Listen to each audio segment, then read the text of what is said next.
Cleaning the garage. This is the universal rule of garages. Your possessions will automatically accumulate to fill all available garage space. It doesn't make any difference if you have a 1-car or a 10-car garage, you will fill it up.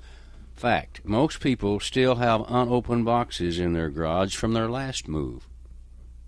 Fact, most people have things in their garage older than they are, most of which they are totally unaware, possibly some pre-Columbian artifacts or a piece of flatware from the original 13 colonies.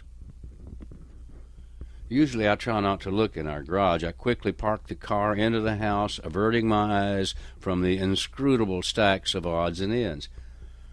But at the lovely Miss Boringasser's urging, and wow, can the lovely Miss Boringasser urge, I decided to take on the Herculean task of cleaning the garage.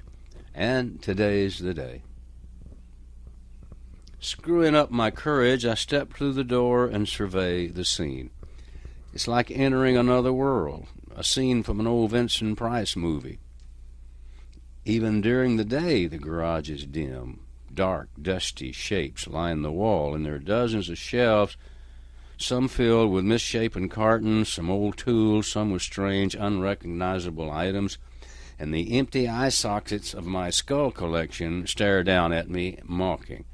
Almost everything is covered with a coating of spider webs and cat hair.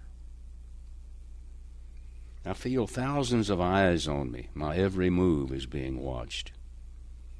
And many of those spying on me are spiders. But there are others, insects, reptiles, rodents, perhaps a few larger mammals, possibly even a primate or two. Who's to say? Anything can be lurking in the corners and the cubby holes. There's no doubt about it, I'm in a hostile environment. These critters know I'm up to no good. But I begin. Hour 1, I killed several spiders, but it's not easy. It's a rare example of interspecies cooperation. Several different types of spiders have banded together to try and encase me in a giant web. I defeat them, but the encounter weakens my resolve. Nevertheless, in a dazzling display of cleaning fervor, I decide to get rid of the fencing foil that I haven't used in a quarter century. Hour 2. I discover several ancient boxes that I don't recognize. One says Pandora's stuff, keep out. I decide it might be better to leave it unopened. Another carton is labeled old shoes. Still another, broken china. I don't feel courageous enough to open these either, but I do dust them off and move them around a little. Hour 3. Nothing much gets accomplished during hour 3 because I'm lured into reading Life in these United States, humor pieces in a box of old Reader's Digest. Hour 4, I find that I've begun saying, you never know when these things will come in handy. Makes no difference what I'm referring to, tomatoes, steaks, paper bags, pieces of string, and I'm right, they could come in handy.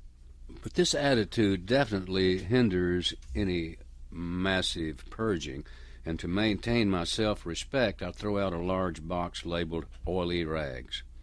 I've finally finished. Don't get me wrong, the job's not done. I'm just finished.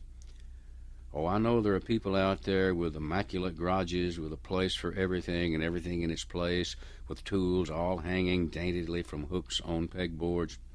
Maybe the pegboard even has the outline of each particular tool. And of course the floors have no oil spots. But I'm not one of those people. To be truthful, I don't really trust someone with a neat garage. In fact, show me a man with a neat garage and I'll show you someone who classifies and pigeonholes and categorizes. Everything has to be labeled and filed away. And when this guy meets you, he'll do to you what he did to his garage. He'll try to sort you out and label you.